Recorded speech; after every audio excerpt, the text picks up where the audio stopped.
Hello, Parasport Nation. Coming up on today's show, the Para Nordic Ski season is officially underway. What athletes and competitions do you need to be aware of this upcoming season, and how has the sport really grown over the years? Kevin Pettersen, the chairman behind the 2024 Para Biathlon World Championships and the 2024 Para Nordic World Cup, shares some more info. And as always, we have the PSN update. Let's get started. Welcome to Parasport Nation with Alex Smyth and Nathan Clement. I'm Alex Smyth. As always, I am joined by my co-host, Nathan Clement. Nathan, how are you doing today? I'm doing fantastic, Alex. I'm really interested and intrigued to hear how the audience feels about our amazing conversation today we had with Kevin, talking about the growth of Para-Nordic sport, but also the impacts that it can have on the future. Yeah, absolutely. Para-Nordic's going to take center stage in this episode, including in a bit of a taste within the PSN update. Nathan, take it away. Now, the PSN update. On the sun-soaked Mediterranean coast, Canada's 7-a-side soccer team faced a crucial match against England in the IFCPF World Cup in Spain. The Reds of Canada couldn't keep pace with the explosive English squad, marking the end of their World Cup journey with a loss. Canada's performance at the 2024 IFCPF World Cup placed third in its group for the fifth consecutive tournament. From Spain, we turn to Ottawa, where the Canadian Boccia Championships wrapped up. The 30th edition of the National Championship saw Paris Paralympians Lance Kreiderman win the Boccia BC1 class. Danica Lard claimed the title in the BC2 class, and Julian Sabanu triumphed in the BC4 singles category.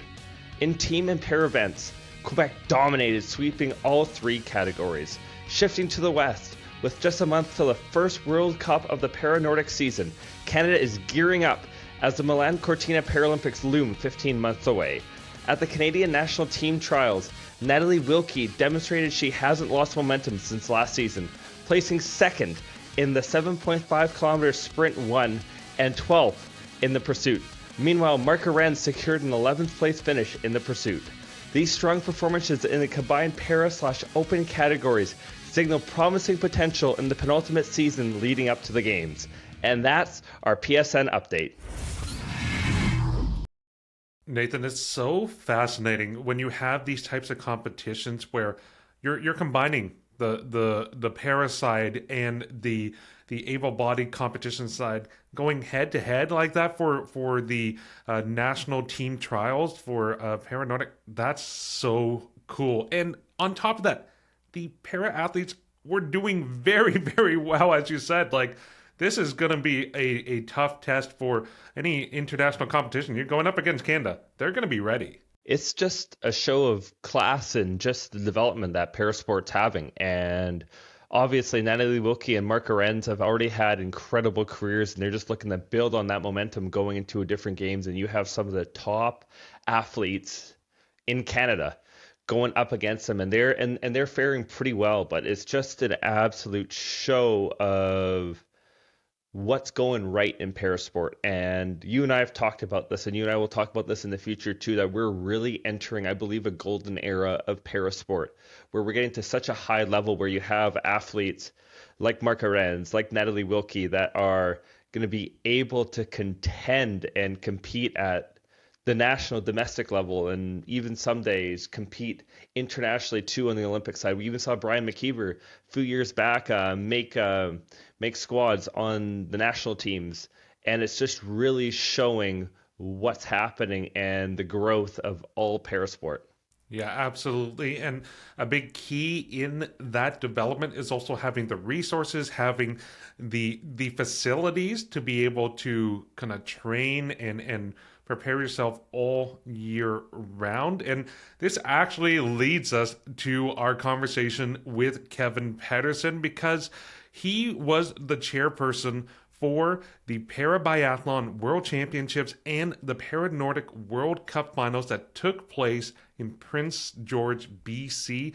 He talks all about how the community really came together and how those events really helped to grow the spotlight and the development of the sport within the region. Here's the interview. Kevin, thanks so much for chatting with us today. Yeah, absolutely. It's my pleasure. So, first off, you have a long history with Nordic and biathlon. Where did that journey start for you? Well, I mean, I guess way back it started when my parents would take me out skiing when I was about 5, and up in the mountains here near Prince George. But I mean, more recently, I think when we moved back to our hometown of Prince George, we wanted to get involved in the community, and the Nordic ski community was a really amazing place to get involved and raise our kids with the same kind of advantages that we had growing up. And you've been involved with the para program as well in Para Nordic Skiing. How did you get involved with that on the Para Nordic side of things? Yeah, absolutely. So it kind of stems back from the 2010 Olympics, I would say. So I got involved with the club both at the board level, but also with regards to officiating. And so one of the opportunities I had was to officiate down at the Winter Olympics. And through that, that was in 2010, of course, in Whistler, Callahan Valley with the Nordic facility. And through that, there was a lot of connections made that not only myself but other members of our club had strong connections there. I think that was a really great melting pot for a lot of officials and people involved in Nordic across the province and across the country. And then shortly after that, the city of Prince George put in a bid for the Canada Winter Games. And so our Nordic facility was then tapped on the shoulder for helping support the Canada Winter Games in terms of being both the cross country facility, the biathlon facility, and also the Para Nordic facility. So from that point, we had developed our facility to accommodate the Para Nordics. And it was actually an incredible. I think as exciting as it was to host able-bodied athletes, I think the para athletes were a real highlight of the event, and it really, I think there's such a collaborative and a camaraderie amongst the Para Nordic athletes, and I think it really captured the hearts of all the officials and all the volunteers that worked with the para athletes for that event. And then from that event, we had some training prior to the event. And Len Apedale, who was with the International Paralympic Committee, he lives down on Vancouver Island.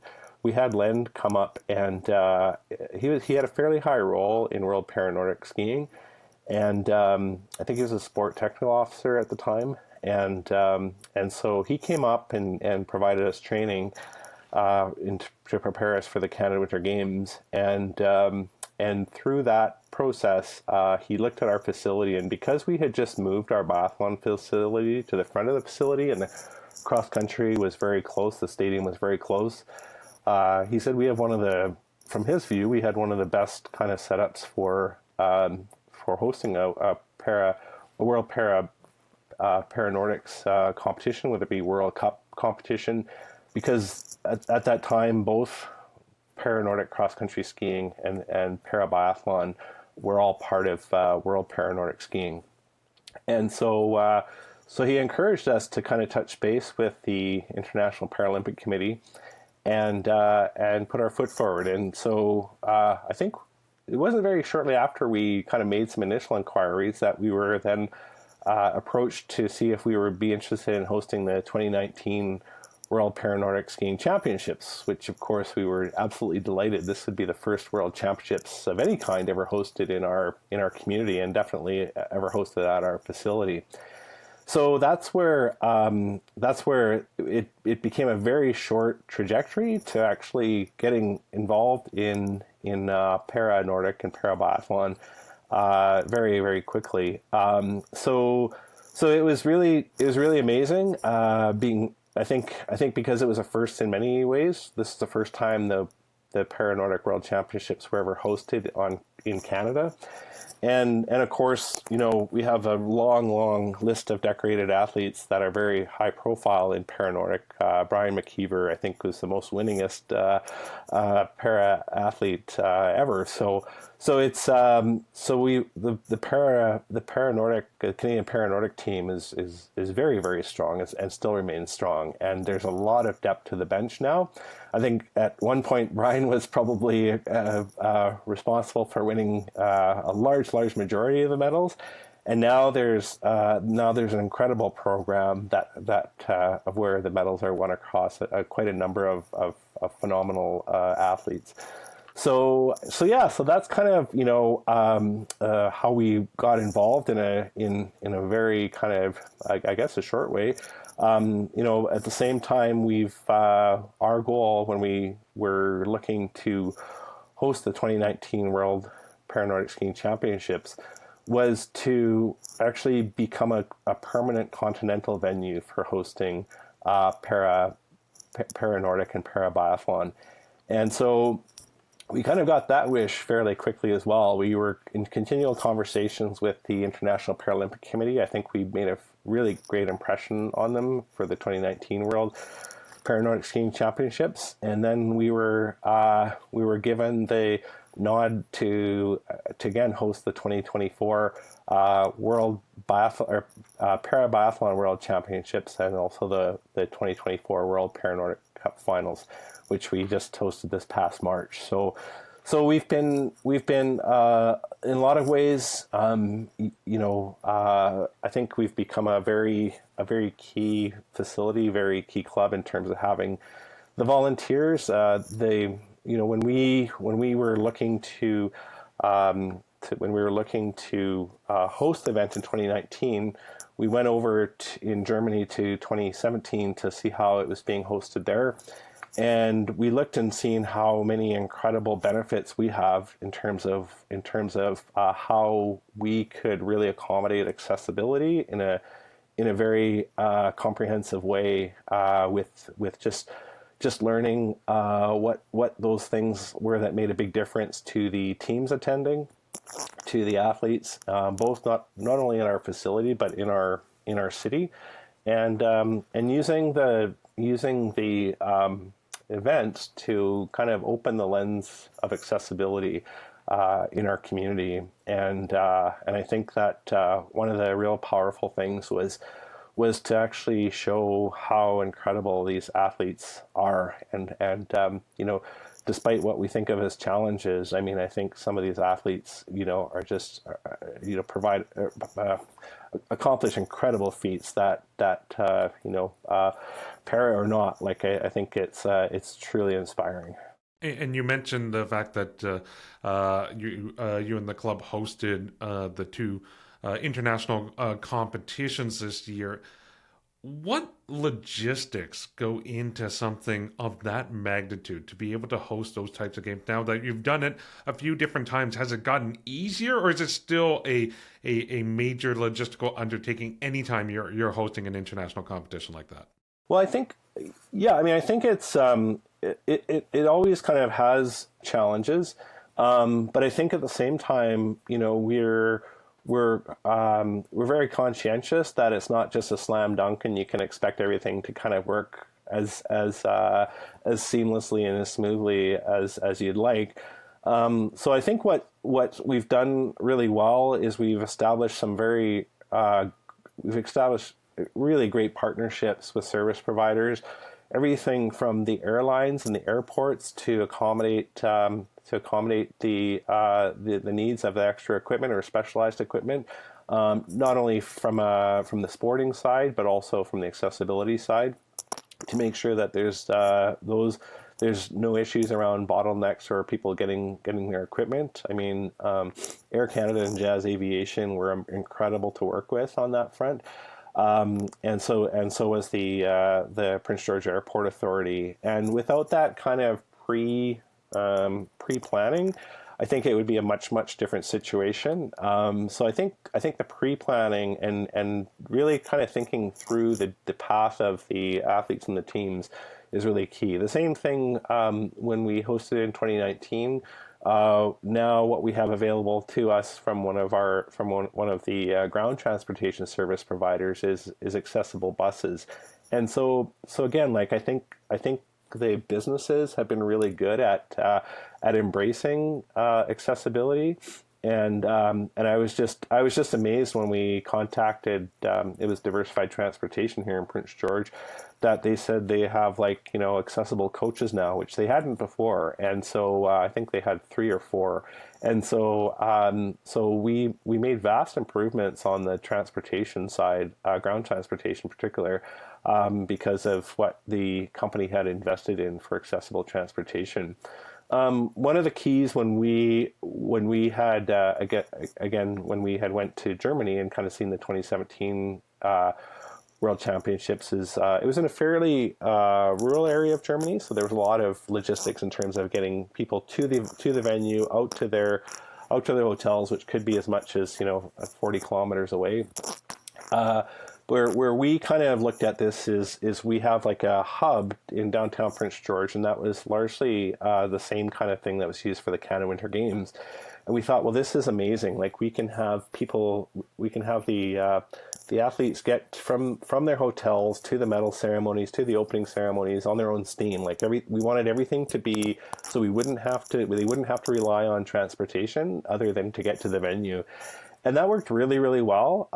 We had lots of participation at the ceremonies and things like that. And as well, it's right in the downtown area. So the key is that again, we wanted people to be able to explore the downtown, all the different shops and services, and locating the athletes and teams in that kind of downtown hub, and it enabled them to do that.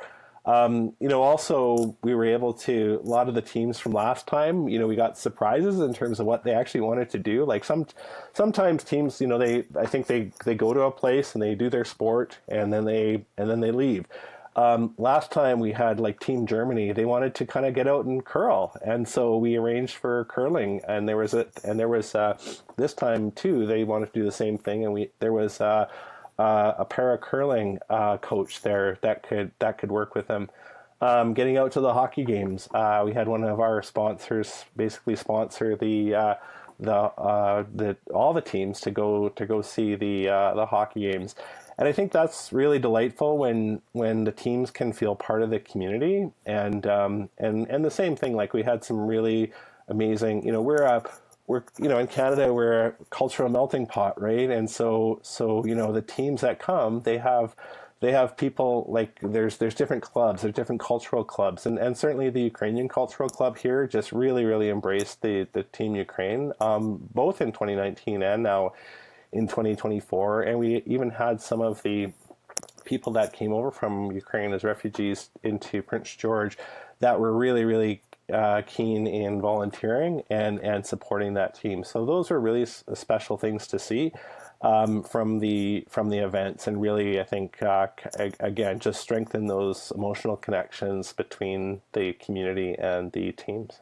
That sounds like a really incredible just impact that has had on the community, but also Para Nordic and Para Biathlon as a whole. And kind of going into this year, carrying that momentum, is there any events that you're looking forward to coming up this season? Yeah, so we don't have any para events this season, but we're very excited to host the World Cup selection trials for biathlon. So that's where the teams get selected to then compete on the World Cup stage. And we did the same thing in 2023 for cross country with Nordic Canada. And I think that's really exciting. It brings some of the highest level athletes here in Canada to compete for those spots. And I think it's really inspiring for the volunteers, but for the athletes that are coming up and seeing the athletes that are kind of a few years ahead of them going on to the world stage. So that's super exciting. We do also host our provincial cups are for cross country and biathlon, so we're looking forward to hosting them again. It's that last year was definitely a lot in terms of hosting a couple world events and as well as hosting our normal provincial events.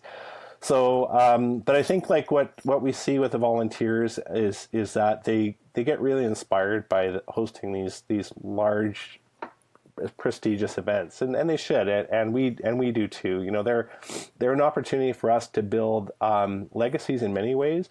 We have developed from the World Championships in 2019. We started with our snowmaking system because for big events you need to be able to ensure snow, and we grew that to 2024, and we really needed it in 2024. Without that, we wouldn't have actually hosted the event. So, and the same thing, like we look to build legacies from each event, and which enables us to host the next event. So we just actually completed it was about 3.5 kilometer circuit for roller skiing and roller biathlon, but we included the para roller course as well, so that for sit skiing, for para sit skiing and things like that, it can be accommodated. So I think that's with everything we do now. We look at how we include the para side, and how we help increase accessibility at our facility. But the same way, the legacy of the people is incredible. Like the volunteers, the officials, that's a really important legacy. And I think the events like this really help elevate the spirit and the pride in our community. And so I'm a really strong proponent of how events bring people together, and how they help build community, and how they help, I think, elevate what we can do with our club, with our community, and to be on the world stage, and to host the world. Our goal is to be a world-class facility and a world-class club on many different levels. Kevin, we can clearly tell the passion from the way you speak about the events that you're hosting and you're involved with. Obviously, Prince George is lucky to have you, and the club is lucky to have you involved in building that movement there. Thank you so much for taking the time, just sharing a bit of your experience, your insight, all the work you're doing. It's got to be exciting every single day. You get to wake up and look forward to the next event that you have on the horizon. We'll definitely be sure to stay connected and catch up with you down the road then. Yeah, absolutely. It'd be a pleasure. Yeah, we're already kind of working on the next big one. So we'll maybe in a few years' time here, we'll be highlighting that one. Sounds good. All right. Thanks so much, Alex. Thanks, Nathan. What a fascinating conversation with Kevin. I mean, you can clearly see he's passionate about what he does, and coordinating and hosting events like that. They got a good egg up there in Prince George, BC, needless to say. Oh, they got an incredible man who you can just see and hear that passion and that enthusiasm in his voice. And that's kind of people you want running, not just like the high level international competitions, but the grassroots too. Because those kinds of leaders, those kinds of people who show that passion, wear their heart on their sleeve, is something that's really going to help it grow. And you've covered many different grassroots competition. How important is it to you, in your eyes, to see someone like Kevin Pettersen running Para Nordic Canada? Oh, I think that's everything. Like the ones, the grassroots organizations and the programs that are successful have their own version of Kevin. Someone who is just a devoted, passionate, and empathetic individual who gives everything they have to make sure that the programs, the events go on, that they continue to grow, they get bigger and better every year. Obviously, he's not acting alone. He's part of a great team. They all are, but they need that strong leadership from kind of the board level or the senior level to really make sure that these programs grow and are successful. Kevin is doing that out in BC. It's the same thing that you can see in some of these other pockets around the country where those grassroots sports and movements are really taking shape or really having that long-term success. I think what's also really interesting and what I loved about the conversation was he talked about how hosting the events, you saw that evolution of how the community kind of came together, supported the competition, supported the athletes, supported the movement taking place, whether it's the improving of accessibility locally, whether it's the transportation, the services that they were using, investing in accessible transportation to better serve events like this one. And then it also promotes the fact that they can then host more events like this in the future because you have better infrastructure. That is huge. And that is something that is really that snowball effect. And once you really start doing something, then the whole community can kind of get behind it. And every little bit really helps to make it a more successful event. And just the legacy of what they've created with all that accessibility and everyday life, but also the legacy after these competitions too. Kevin mentioned how they have future competitions they're planning to have there, where they wanted to build the Caledonia Park to be a staple in the para calendar, where it's happening every few years, where it's happening potentially even yearly. But with that too, they're building trails, they're building opportunities for the off season as well. As we know, winter only lasts several months in all parts of the country. So opportunities where these athletes can train in high quality facilities all year round is something really, really special and really, really just incredible. And sounds like the Canadian para team's going to have training camps coming up there in the future and possibly future competitions. So what he's building and what his team is building is something really beautiful and really exciting to see just what the long-term effects of that are going to be. In terms from your perspective as an athlete, like when you are in that off-season zone, I know living in BC, it's kind of the best case scenario in Canada because you get a like relatively mild winter in some spots. That, as a cyclist, you can continue to cycle pretty much all year round. But when you have these types of sports, where there's the kind of the main season and then the off season, like how valuable is it to be able to still be in the same community, training and keeping active and keeping at that level to make sure you're not going to have a drop off when the season starts again?